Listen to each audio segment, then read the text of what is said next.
जय भीम. नमो बुद्धाय. नमो तस्स भगवतो अरहतो सम्मा संबुद्धस्स. नमो तस्स भगवतो अरहतो सम्मा संबुद्धस्स.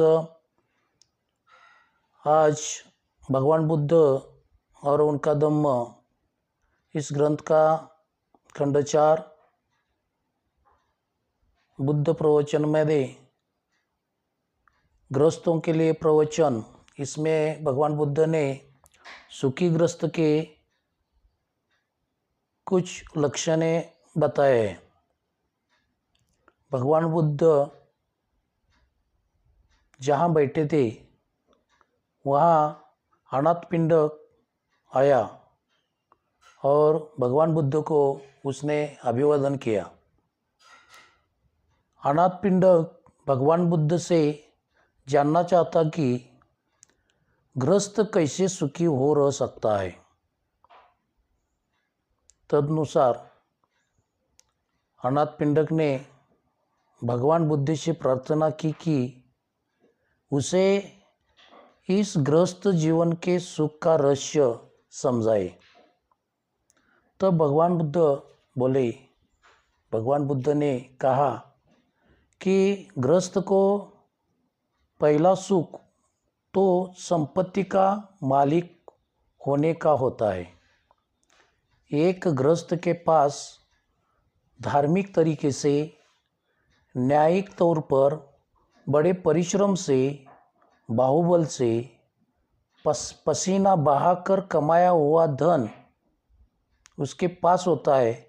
इस विचार से कि मेरे पास न्यायता अर्जित धन है, उसे वह ग्रस्त प्रसन्नता उसे उस ग्रस्त की प्रसन्नता होती है.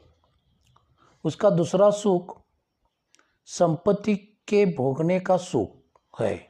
एक ग्रस्त के पास धार्मिक तरीके के से न्याय से बड़े परिश्रम से बाहुबल से पसीना बहाकर कमाया हुआ धन होता है. वह अपने धन का उपयोग करता है और पुण्य कर्म करता है.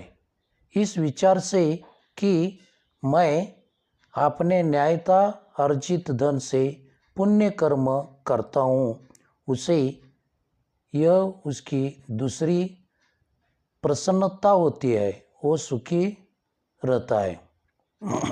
तीसरा सुख कर्ज से ग्रस्त न होने का है.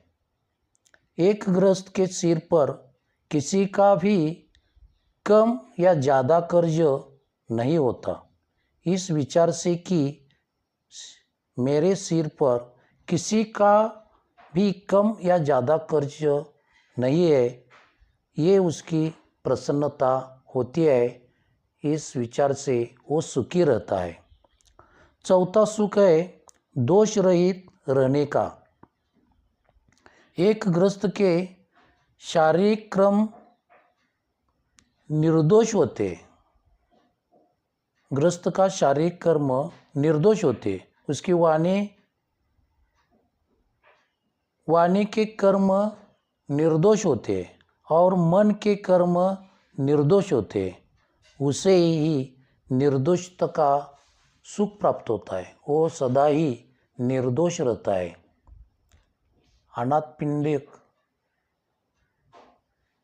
ने ये सुन लिया और निश्चय से ये 4 सुख ऐसे हैं जिन्हें यदि ग्रस्त प्रयास करे तो हर एक आदमी ये सुख अपने जीवन काल में प्राप्त कर सकता है और वो अनंत काल सुखी रहता है. धन्यवाद. जय भीम.